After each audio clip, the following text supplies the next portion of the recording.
We are honored to have with us today Leslie Martins, and she's going to talk us through the different planning considerations we all need to think about when considering how we want to be cared for and how we want to handle that when the time comes.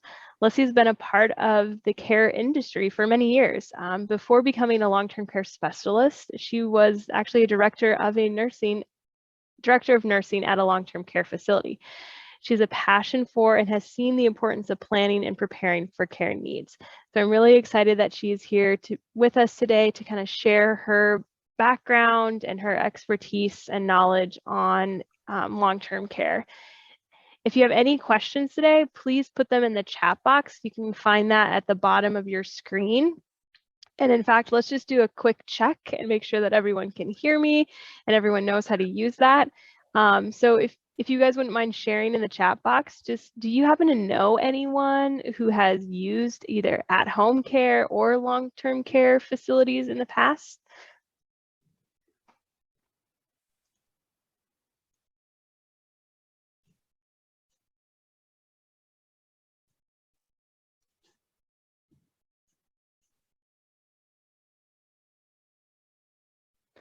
Great. All right. We got a few responses coming in. So I think all of the audio and tech is working. Our screen should also be shared. Can everyone also see my screen?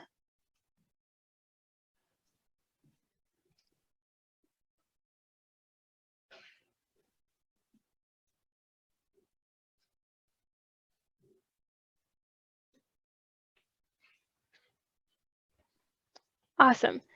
All right. Well, thank you guys for responding and putting those answers in the chat. That's great. We will also have an open Q&A session at the end of our talk today where Leslie will be available to answer any questions you guys might have, as well as the ones that you're putting in the chat box throughout the presentation. Of course, if you have a more personal question, Jeff and Anthony on the team will be your source and go-to people to kind of have those more personal questions about your personal long-term care needs. And they can consult with Leslie, kind of our expert and our guide into this long-term care space. So without further ado, my name is Kimberly Hamlin, and I'd like to turn it over to Leslie to get us started for the day.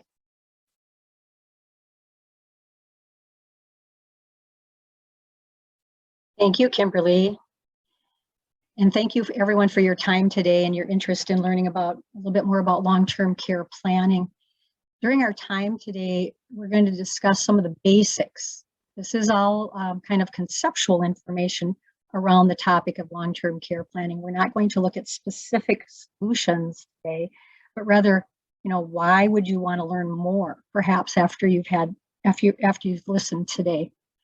So we're going to discuss the basics of long-term care so that you can better understand what it is and when it is needed. Many people are not aware of options in terms of how they receive care, including where they receive care, who will provide the care, and the options available to pay for it. Many people do not have a written strategy for long-term care, nor do they think that they need one. Next.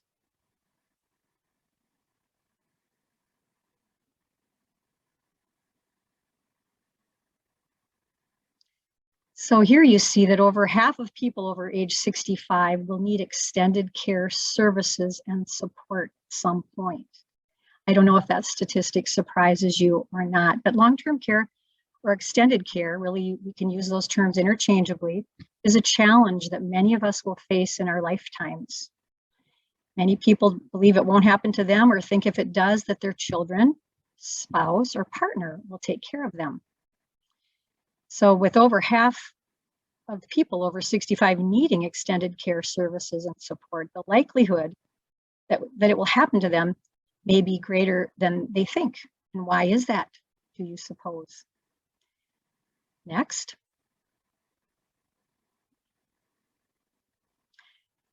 So the word is not on the slide, but the word is longevity as to the answer to my why question. So many of us will likely live long lives. Many diseases and health events that used to be fatal can now be treated due to medical advances. So heart attacks, strokes, and most cancers used to be a death sentence, but now many of them can be treated with many people returning to their normal activities, actually, especially, a younger person that needs some of these services obviously has better rehab potential, et cetera, than an older person with the same diagnosis.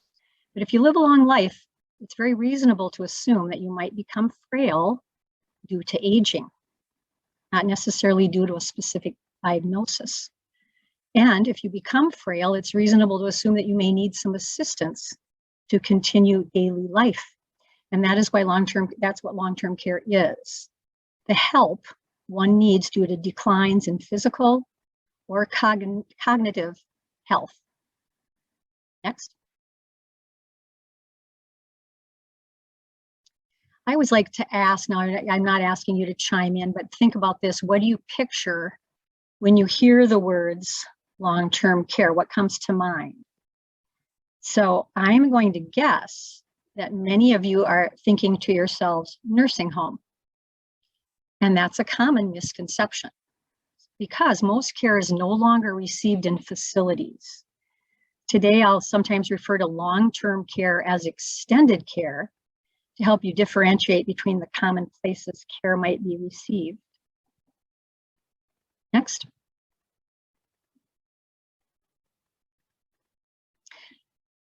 Extended care is not a place, it's not a condition, it's truly a life-changing event. As impairments worsen for us, they compromise our capacity to safely interact with our environment, which compels others to get involved in our lives. And this can cause a ripple effect of irreversible consequences. These can seriously impact the emotional, financial, and physical well-being of your caregivers. So a lot of what we're going to talk about today really has to do not just with you if you needed long-term care, but what does that mean for the potential caregivers in your lives? Next.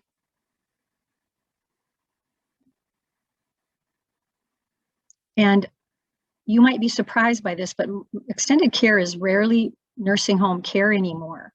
Most of the claims for people that own long-term care insurance actually are for home care or assisted living.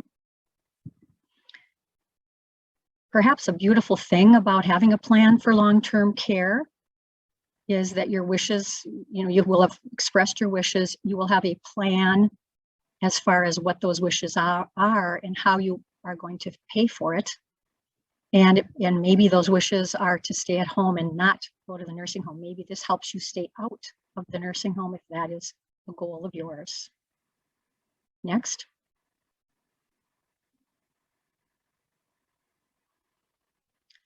All right, so what is long-term care? The definition of long-term care is either you need hands-on assistance, someone helping you physically get in and out of a chair, for example, or physically dress you, or supervision to do these things, called activities of daily living or ADLs. Now, I'm going to define the ADLs, but a need for long-term care may result from any of this. Accidents, actually, accidents are the main reason a working-aged adult needs long-term care services, and we have claims as such at Newman Long-Term Care where I work.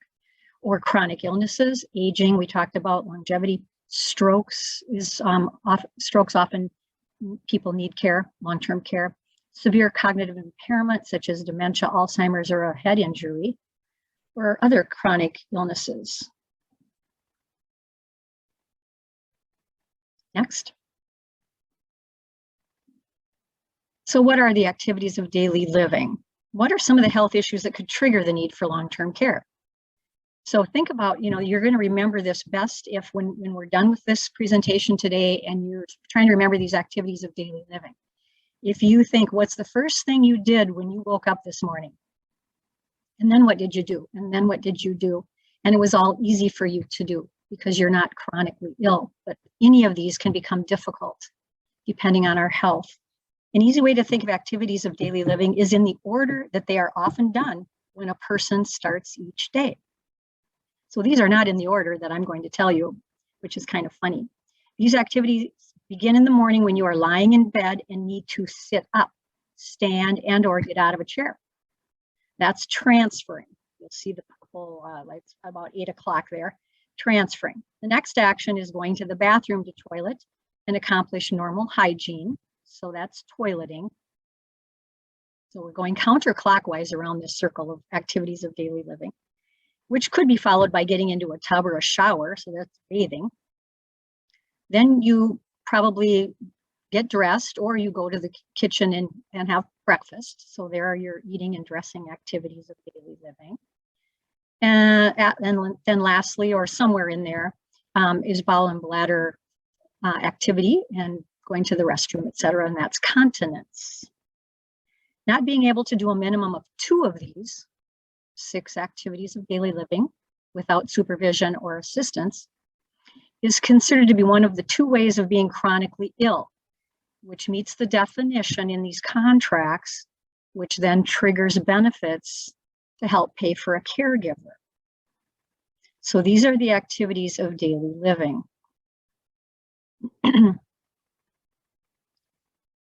We usually take these tasks for granted, but how might these be impacted if you were in an accident or you suffered a stroke and found yourself unable to bathe or dress yourself? You know, maybe some of you know people in these shoes already, and you've maybe had experience with family members with what we're talking about here. Next.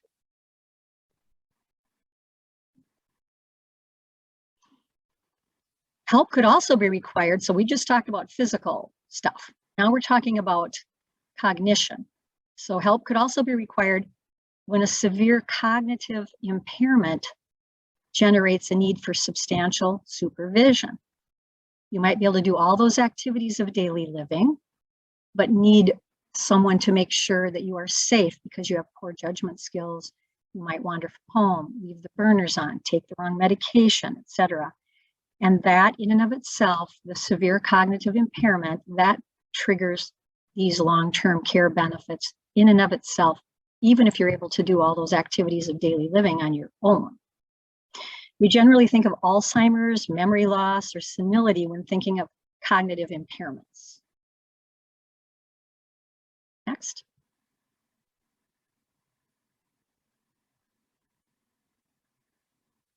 But care may also result from frailty, just from aging. So it might not be from any one sickness or disability. If you live a long life, at some point you may become frail. You know, most of us are not healthy one day and gone the next. That can happen, but this is what we're talking about with people that are needing help with their activities of daily living or because they have a cognitive impairment. And it's not always because of a diagnosis necessarily. Next. Long-term care is not just in nursing homes, like I had mentioned earlier. It can occur in a variety of settings. Each situation and each individual is unique, causing care needs to change over time. Long-term care can be received at home, in the community, or in a facility. Depending on your plan of care, long-term care, you know, there's this whole continuum out there in our community. So there's home and community care, which is home health aides, personal care attendants, a nurse coming into your home once a week or 24 hours a day, depending on what you want and if you have what you can pay for. And this assistance can range from simple healthcare tasks to wound care, you know, with the nurse coming in, etc., or someone vacuuming and grocery shopping for you, depending on your care plan. Then there's adult daycare. And this is where social and health-related services are provided during the day in a community group setting outside your home. This is often used by family members to allow them to continue a regular work schedule, perhaps, or a person who's retired has a kind of a break from the person that they're caring for, so that they can run errands and take care of some of their own needs. So adult daycare, as you maybe know, is sometimes at churches and synagogues, and the VA has one, and there are various places in the Minneapolis area that offer adult daycare. Then there's assisted living. And you probably know about assisted living facilities within the metro area. Sometimes they offer rehab services, but many times people move to assisted living to even if they don't need care, they move to a place, 1 bedroom, 2 bedroom, and then they age in place there. And if they need care, they hire it a la carte.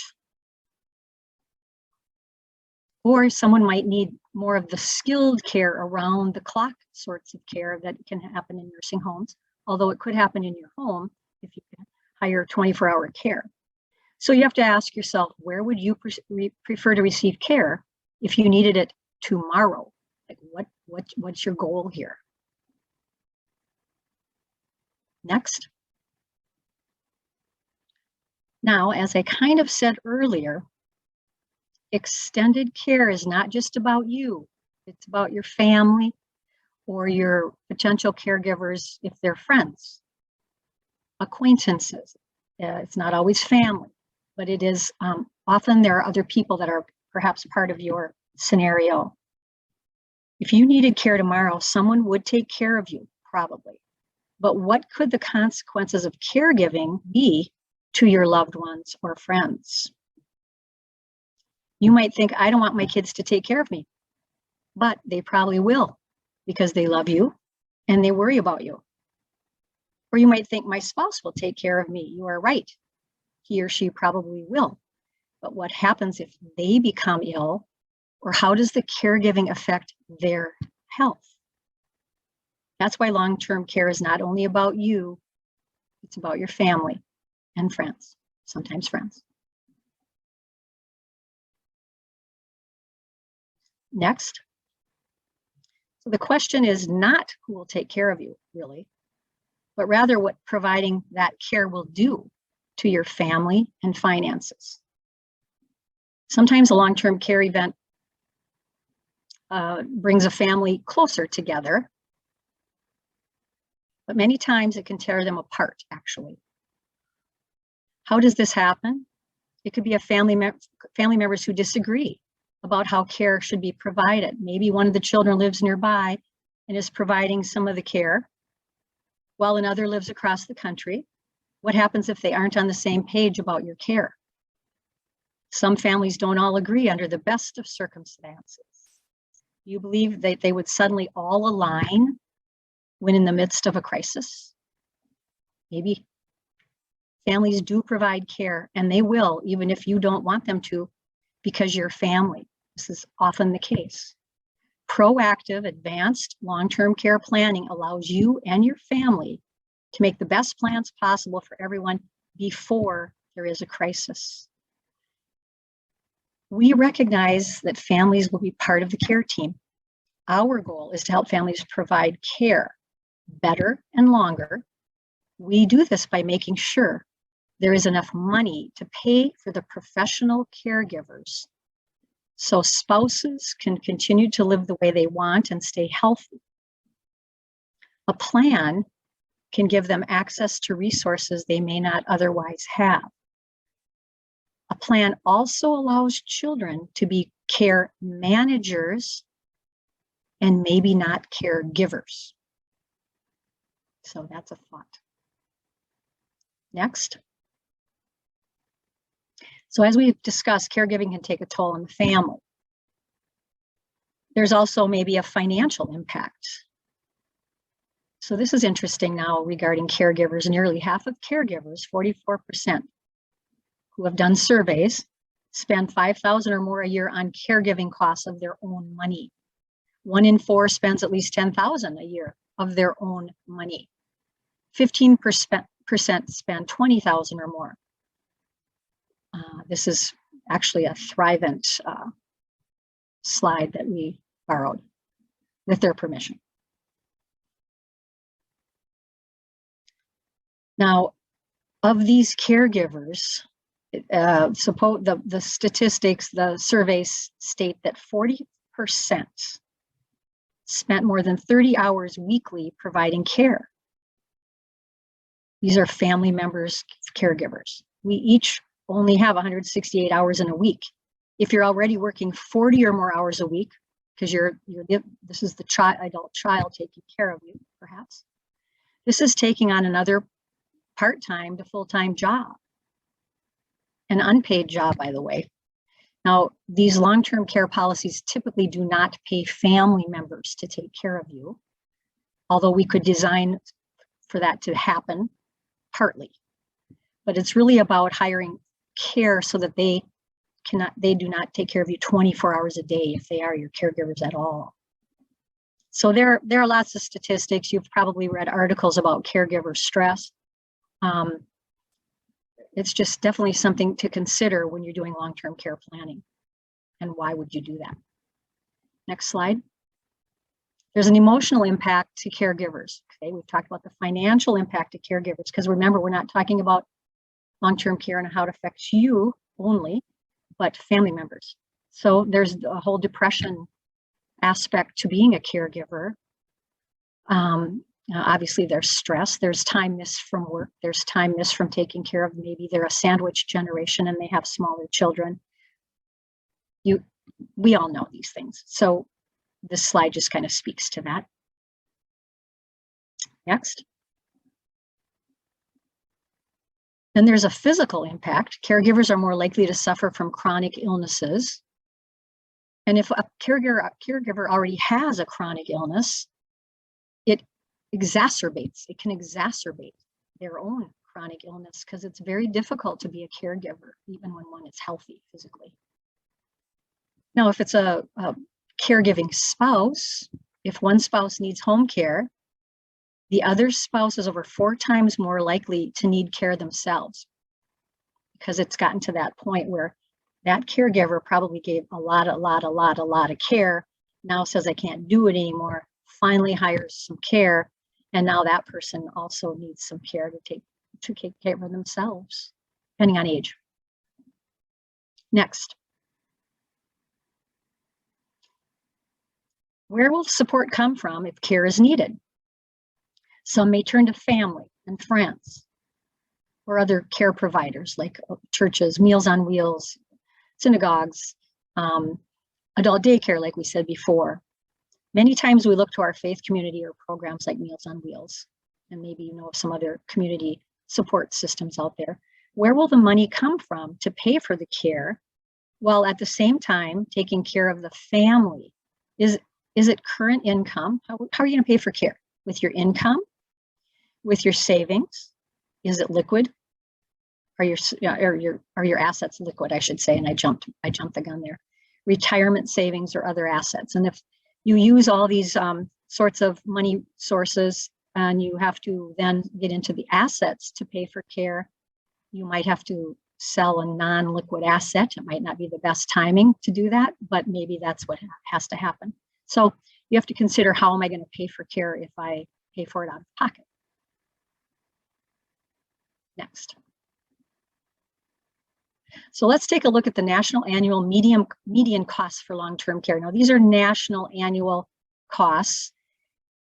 I'm actually you can look at this, and then I'm going to actually kind of take a leap and tell you about the average monthly costs for caregivers in the Minneapolis area, which to me is more meaningful information for you. So you can look here. These are national costs for these different settings, because remember, all these settings are part of long-term care. But let me tell you, so if we look at in-home, but if we think of in-home, in Minneapolis area, the average monthly cost right now in 2021, this is a 2021 survey, so we're not done with 2022, the average is $7,055 a month to hire a home health aide to come into your home. And that is for 6 hours, about 6 hours a day, 6 hours a week, something like that. It's not 24-hour care by any means. So $7,055 monthly, average monthly cost for a home health aide. If you were receiving, or if you were going to adult daycare, that's the least expensive option here. And the average monthly cost is $2,102. Now, adult daycare is usually a 6-hour day. Sometimes the adult daycare facility will send a bus to and from the home. Sometimes the spouse or family member has to take the person to the adult daycare, but monthly cost $2,102 at this point. Assisted living. Now, in assisted living, as many of you maybe know, the monthly cost that I'm going to quote you or tell you about here today does not include the caregiving piece. So now also various assisted living facilities, look different. The one down the street looks different and has different rules and different costs and different care menus compared to this one 2 blocks away. But typically, the average cost in 2021 in the Minneapolis area, $5,163, and that's for the rent, so for the room and board, rent and meals, and then the activities. If you need caregiving, then you hire it from a menu a la carte. If you need help with bathing, if you need help with dressing, if you turn on your call light, all those are separate charges then that add up above and beyond this $5,163. Then the nursing home setting for a semi-private room currently in the Minneapolis area, the average monthly cost is $11,708 for a semi-private room and $13,055 for a private room. Now, interestingly, some of you maybe know this, but memory care, which is not listed here, many people think that that comes under the nursing home licensure, and it's the nursing homes that have memory care. It's actually the assisted living facilities that typically have memory care, and they have a wing that is memory care, and those costs are 10 to 12, but they're not considered nursing homes, just so you know. That's kind of an aside. Okay, next. Now the costs are rising. So those costs that I just told you about when you're talking to Jeff or you're planning for long-term care or you're talking to Anthony, these are current costs of care that I just told you about. You need to know that if costs of care continue to grow the way they have been over the past 20, 25 years, the costs that I just told you are supposed to triple over the next 25 years. So you need to take that into account when you're making your plans about long-term care planning. But why is this? Why are costs rising? Well, there's a shortage of skilled workers, as we all know. There's difficulty attracting and retaining qualified workers, as we all know. There are business constraints facing home care agencies. You might not know all the details around that. There's an increasing incidence of Alzheimer's and dementia, which many of us know. And then there's this whole longevity piece. And oh, by the way, there's also an impact from COVID-19. So providers have increased costs associated with higher standards for cleanliness and safety that came up during the height of the epidemic, the pandemic. So, and then it talks about these costs are expected to increase. So that's something also to consider. Next. So what are your options for care? So there are some public programs that you've heard about. So there's Medicare. And as you know, at age 65, you can apply for Medicare. The purpose of it is to replace your health insurance when you retire. Generally covers skilled nursing home care after a hospital stay for at least 3 days. So Medicare, if you need long-term care, it's really not set up to pay for long-term care if you're chronically ill. It's about paying for rehab if you've been hospitalized for at least 3 days and you go somewhere to rehabilitate. And if you meet that definition of the 3-day hospital stay and you do go to a facility to rehabilitate, Medicare pays 20 days in full, and up to 100 days, the last 80 you pay a copay. Now remember, so this is a government program. This can change, but this is how it is and has been. Then we have Medicaid, or medical assistance. And this is the safety net for people who run out of money, down to, you go through countable assets, and almost all of your assets are countable toward your care. If you need long-term care, I'm not going to give you a Medicaid lesson today, but I would, if I ever talk to you or answer questions down the road. But Medicaid contributes to long-term care, but requires recipients to use their income to pay for care and spend down most of their assets to qualify. And some of you maybe have had experience with this with family members. So I'm going to tell you, there's not a slide on this, but you have to understand Medicaid a bit. There is a program called the Partnership Program. I do not have a slide for this. It is a program that the government came up with trying to incentivize people to buy long-term care insurance. It is a partnership between the state and federal government, because that's what Medicaid is all about. It's a partnership, Medicaid is a federal program administered by the states and counties. So with the partnership program, it is a partnership between the state and federal government, the insurance company, and the policyholder. And it is a dollar for dollar asset protection incentive. The government trying to incentivize people to buy long-term care insurance. Now, under Medicaid, you have to impoverish yourselves down to $3,000. I can teach you more. The healthy spouse can stay in the home, and but you basically, in a nutshell, spend down to $3,000 before you can apply for Medicaid to pay for long-term care.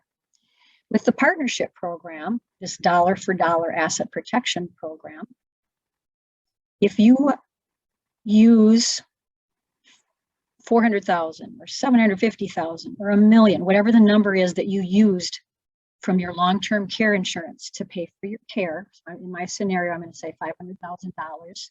You used it to pay for long-term care, and now you have impoverished. Now you need to pay for care out of pocket because you outlived your long-term care insurance. You exhausted it. Now you start paying for care out of pocket. Spend down, spend down, spend down.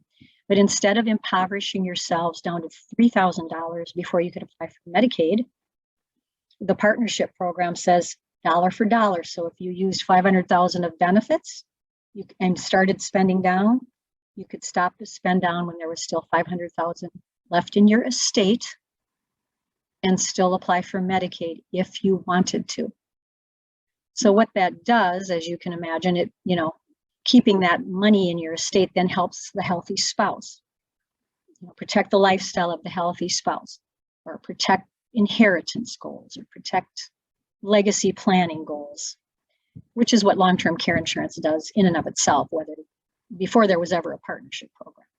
But anyway, I can get more information to you if you're interested down the road here. Next slide.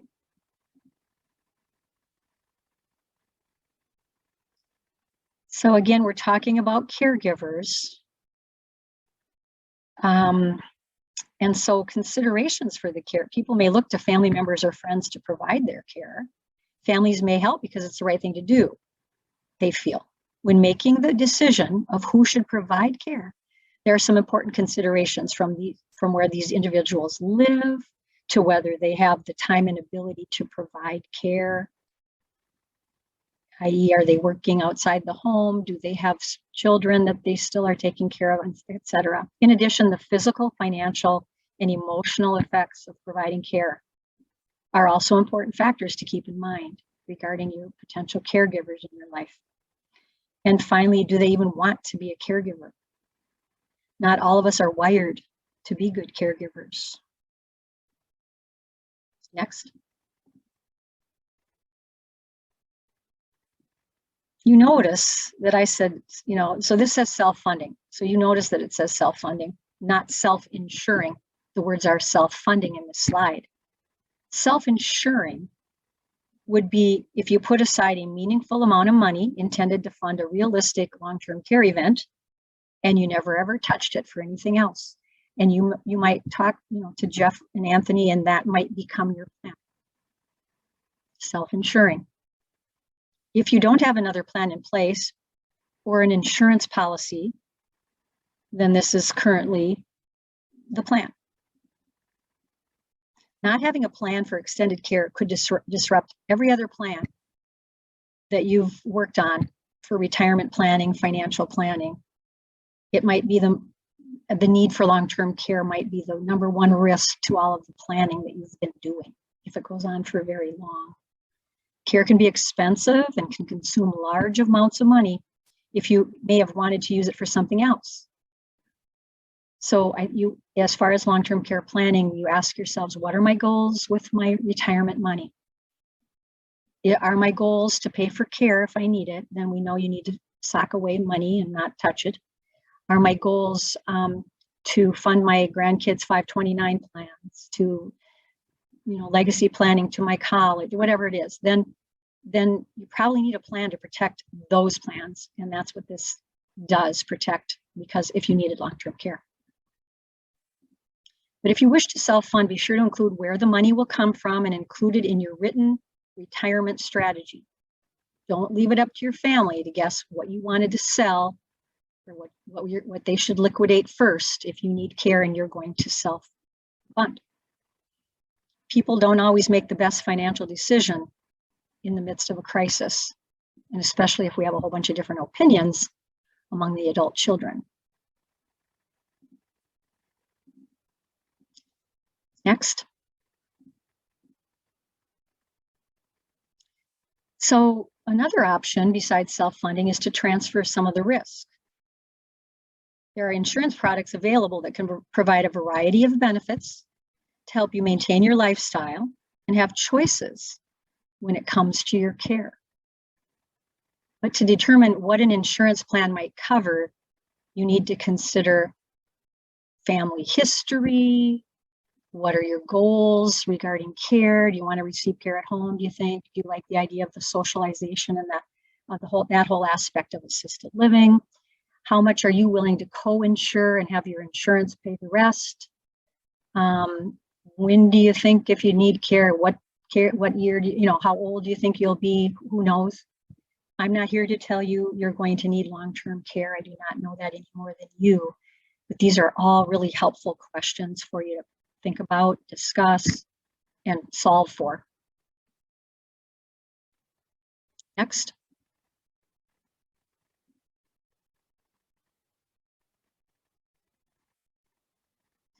No matter which insurance solution you choose, because we work with traditional long-term care insurance. We work with life insurance that has long-term care insurance wrapped into it.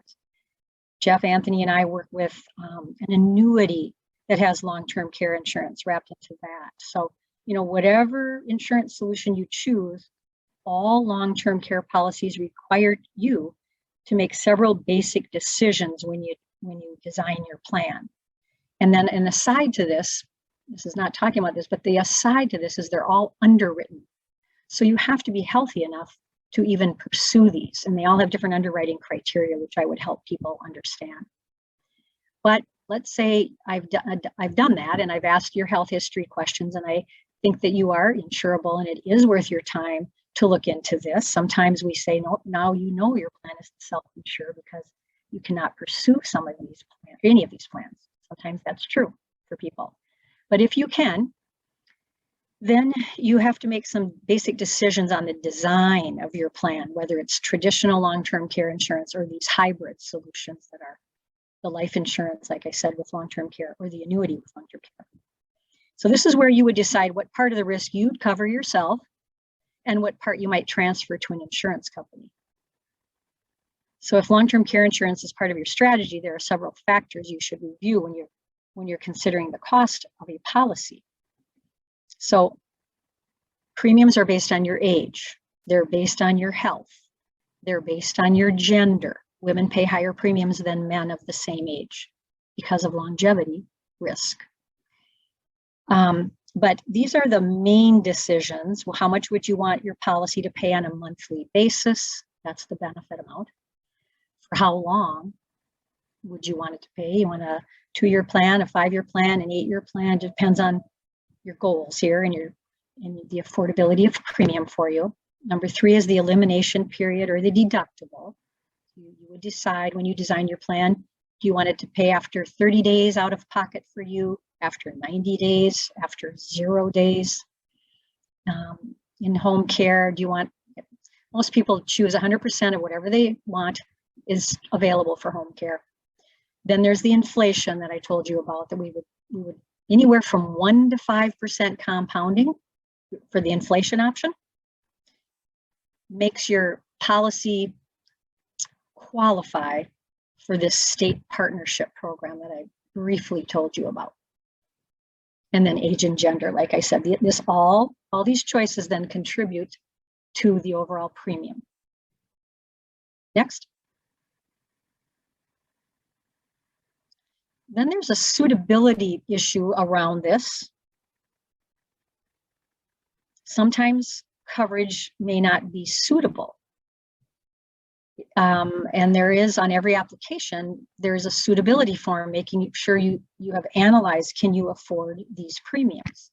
And that you don't have someone like me or anyone trying to sell you something that you cannot afford. So it's probably not suitable for you if you have limited assets and income. And you cannot, or if you cannot afford to keep the policy, if the premium increases, because premiums are not guaranteed with the traditional. I've also spoken about the hybrid combo products. Those have guaranteed premiums. If you're eligible or about to become eligible for Medicaid, then it's not a suitable solution for you. Or if only source of income is Social Security or supplemental security income, this is not suitable for you. So most of the time when people purchase this, they do have assets to protect, and they have to have a certain amount of asset to protect for this to even be suitable. Next. And then, like I said, you first purchase this with your health, and secondly with your checkbook, because this is underwritten. The older one gets, the less likely they are to have health qualify for coverage. And then here are some statistics. So people that have applied and are declined or deferred because of health issues, it's lower the younger a person is, as you can imagine. Health issues creep up on us as we age. They don't always get in the way of long-term care insurance, but these are declines. So the average age of people buying long-term care insurance right now is 57. But there are people in their 40s purchasing it. Usually they have a heightened awareness because they have a mother or father that have needed long-term care, and they know what this looks like financially for their mother and father. Next. So as I alluded to a little earlier, we do have multiple solutions to fund long-term care. So the landscape is ever changing, and we used to just have traditional long-term care. Well, first of all, it used to be nursing home insurance. That evolved into these comprehensive plans that are traditional long-term care insurance that pay in a variety of settings. Then, maybe 7 to 8 years ago, we started watching these life insurance companies come up with a solution that links life insurance with long-term care, or an annuity with long-term care insurance written into that. Or you might come up with a written plan, like we talked about earlier, to self-fund, and you put it in writing so that your adult children or your caregivers at the time you need care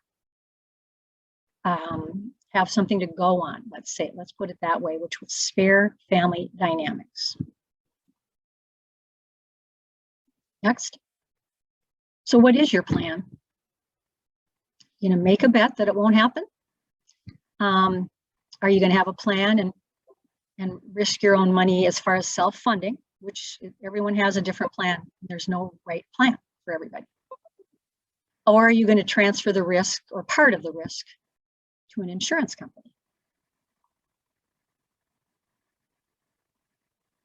Next.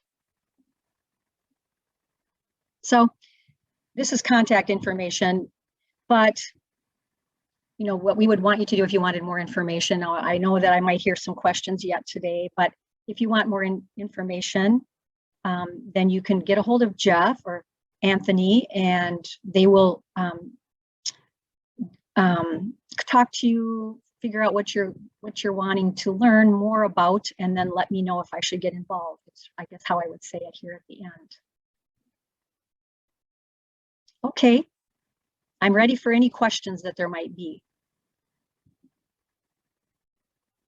Yes, thank you very much, Leslie. I quite enjoyed that. There's a lot of what I felt some really good takeaways. I know one point that I even wrote down is just that we as humans just tend to make bad decisions when we're in a crisis.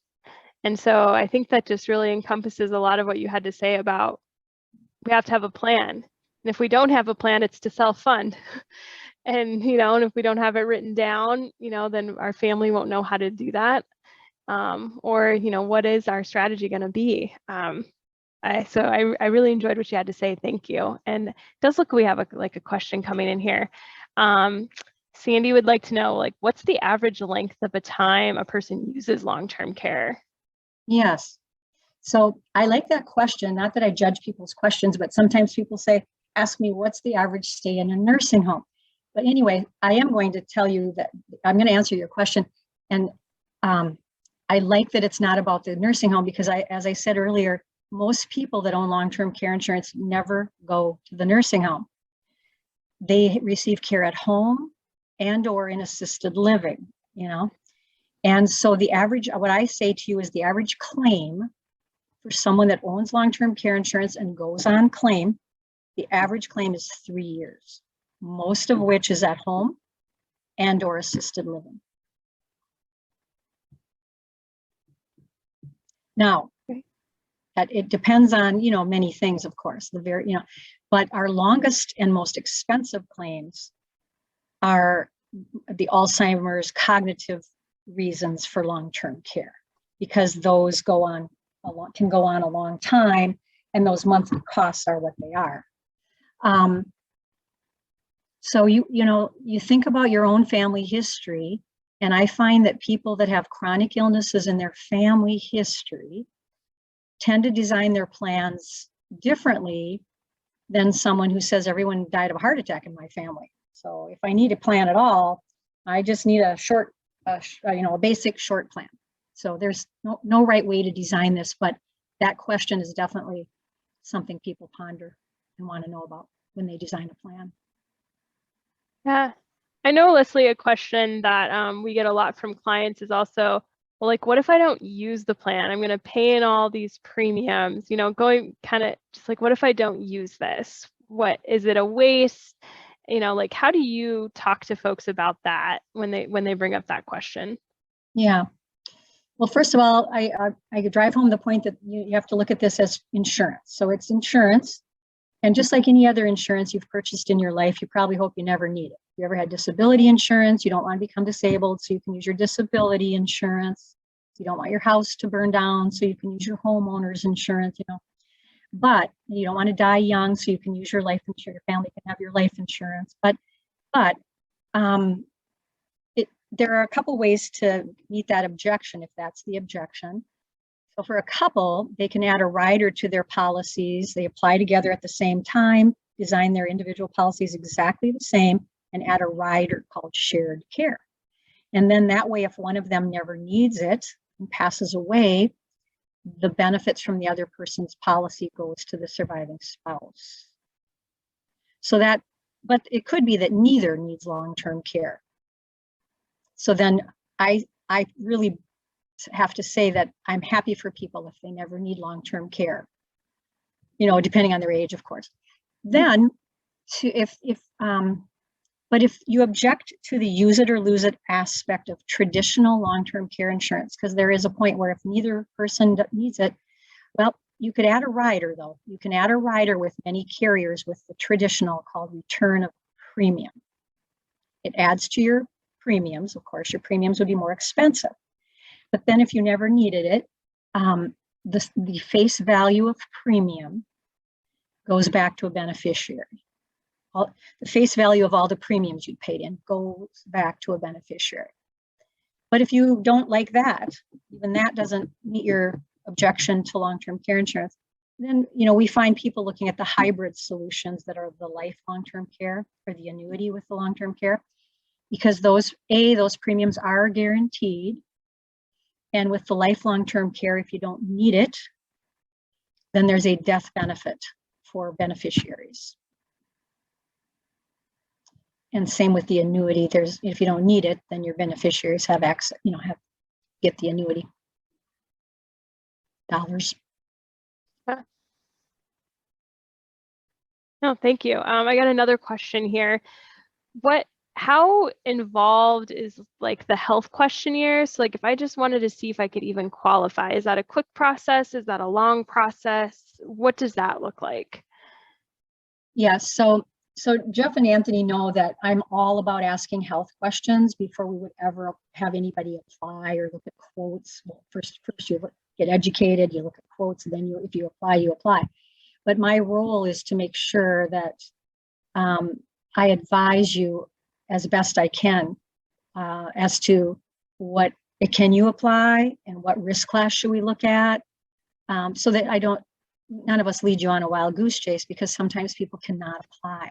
So I ask up front, if I'm ever introduced to any of the Stein clients, I ask very specific health history questions. And then I can tell people, yes, you can apply, or you have to wait 6 months because you just got out of physical therapy, or, oh, you told me you're going to have surgery. Well, then we need to wait for you to apply, So I really ask very specific health history questions right up front when I first get to know somebody, and then determine next steps. Yes. Any other questions out there for Leslie here today?